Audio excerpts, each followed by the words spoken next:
Salam sejahtera bagi saudara sekalian dimanapun berada.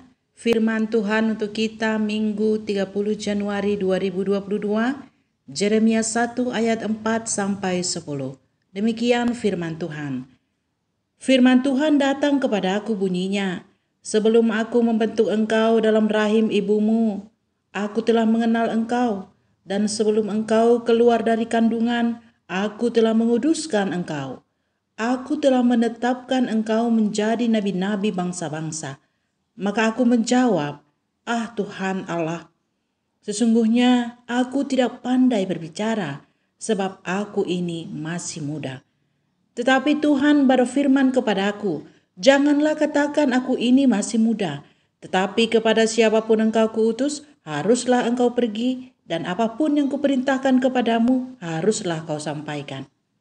Janganlah takut kepada mereka, sebab aku menyertai engkau untuk melepaskan engkau. Demikianlah firman Tuhan. Lalu Tuhan mengulurkan tangannya dan menjamah mulutku. Tuhan berfirman kepadaku, sesungguhnya aku menaruh perkataan-perkataanku ke dalam mulutmu. Ketahuilah, pada hari ini aku mengangkat engkau atas bangsa-bangsa dan atas kerajaan-kerajaan untuk mencabut dan merubuhkan, untuk membinasakan dan meruntuhkan, untuk membangun dan menanam. Sampai di sini firman Tuhan. Saudara-saudara yang terkasih di dalam Yesus Kristus, Tuhan itu sangat mengasihi manusia. Ia berbelas kasih dan bermurah hati. Sekalipun manusia sudah berdosa dan harus menanggung penghukuman akibat dosa-dosanya, ia tetap ingin menyelamatkannya. Tak henti-hentinya ia berbicara kepada manusia lewat nabi-nabinya, supaya manusia mau kembali kepadanya dan meninggalkan kejahatannya. Ia mengutus para nabi untuk mengingatkan, menegur, memberi pengharapan, penghiburan, dan bahkan penghukuman. Nabi-nabi ini menderita dan bergumul dalam pemberitaannya. Mereka ditolak, dianiaya, bahkan dibunuh. Semua ini dilakukannya karena kasihnya kepada manusia. Dan tidak hanya nabi-nabi, tapi ia juga tidak menyayangkan anaknya yang tunggal sebagai korban untuk pengampunan dosa. Dan Yesus Kristus telah mengutus murid-muridnya untuk mengabarkan kabar baik itu, supaya setiap orang yang percaya kepadanya tidak binasa, melainkan beroleh hidup yang kekal.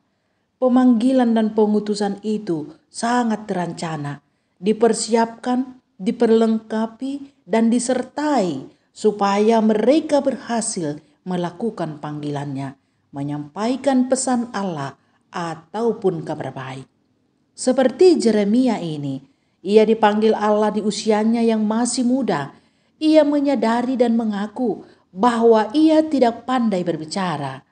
Tetapi keterbatasan manusia tidak menggagalkan panggilan Tuhan. Tuhan mengulurkan tangannya dan menjamah mulutnya serta meletakkan perkataan-perkataannya pada mulut Jeremia. Sehingga apa yang ia perkatakan adalah perkataan Allah, bukan hasil pemikiran atau analisa manusia belaka.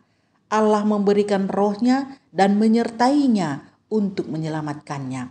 Allah tahu ia takut melakukannya, tetapi Allah menguatkannya dan berkata kepadanya, jangan takut, aku menyertai engkau untuk melepaskanmu. Ini mengindikasi bahwa pekerjaan itu sangat berat dan berisiko, ditolak dan dianiaya menjadi bagiannya. Tapi Allah menyertainya untuk melepaskannya. Saudara-saudara yang dikasihi Tuhan Yesus Kristus, tidak semua orang dipanggil menyampaikan pesan Allah seperti Jeremia dan nabi-nabi lainnya. Jadi, jangan ada yang melakukannya kalau Allah tidak memanggil dan mengutus saudara untuk melakukannya. Sebab bisa jadi bukan keselamatan yang dihasilkan dari pemberitaan itu, tetapi kebinasaan karena diberitakan dengan kesesatan. Namun kita semua dipanggil untuk mengasihi sama seperti Allah telah mengasihi kita. Lihat Yohanes 15 ayat 12 pada invokatio. Bunyinya, inilah perintahku, yaitu supaya kamu saling mengasihi seperti aku telah mengasihi engkau. Dia sendiri adalah kasih. Pengajarannya adalah tentang kasih. Kasih kepada Allah dan kasih kepada manusia. Tidak ada yang lebih besar dari kasih.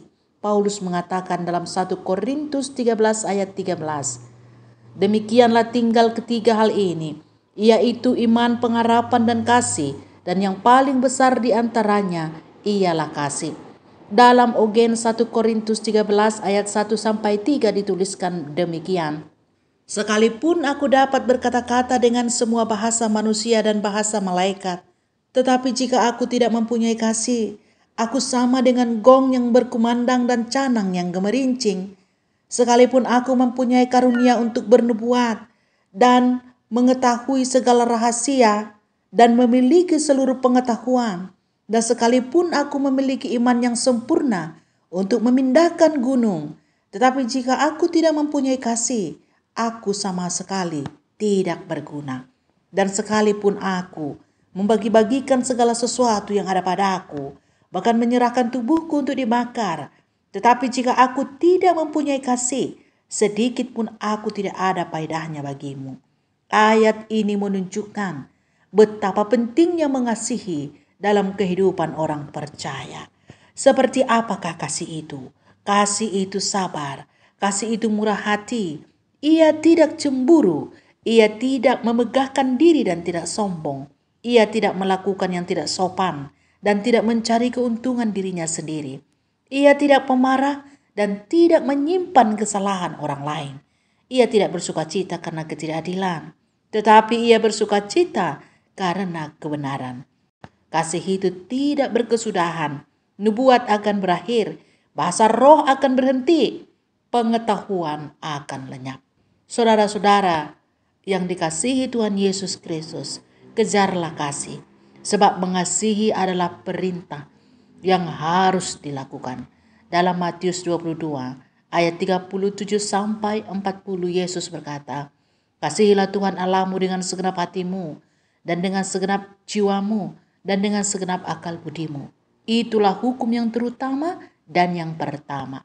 Dan hukum yang kedua yang sama dengan itu, kasihilah sesamamu manusia seperti dirimu sendiri.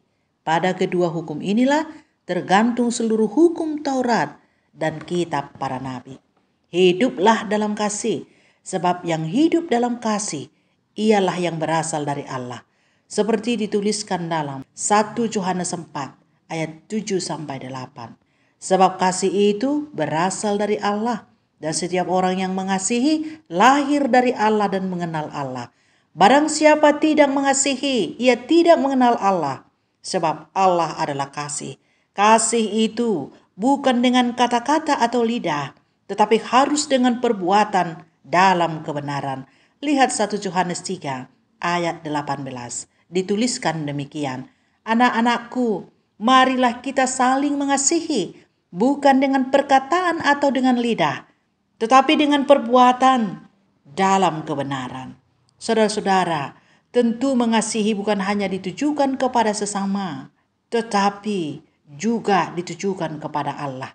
Kita harus mengasihi Tuhan Allah dengan segenap hati, kekuatan, dan segenap akal budi. Yang dapat kita lakukan adalah menjauhkan diri dari segala berhala. Jangan datang kepada petendung meminta petunjuk. Jangan memakai mantra-mantra atau jimat-jimat. Jangan menyembah arwah-arwah nenek moyang dan memberi sesajen kepada arwah-arwah itu. Tetapi percayalah hanya kepada Tuhan Allah saja. Sembahlah Dia dan pujilah Dia. Datanglah ke rumahnya untuk menyembah dan memuliakan namanya. Bawalah persembahan terbaik bagi Tuhan dan saksikan Dia dalam setiap kesempatan. Ini semua adalah perbuatan yang mengasihi Tuhan Allah. Jika kita sudah mengasihi, jangan lagi berharap akan mendapat imbalan kasih dari orang-orang yang kita kasihi. Sebab Allah sudah terlebih dahulu mengasihi kita dan memanggil kita untuk mengasihi. Amin.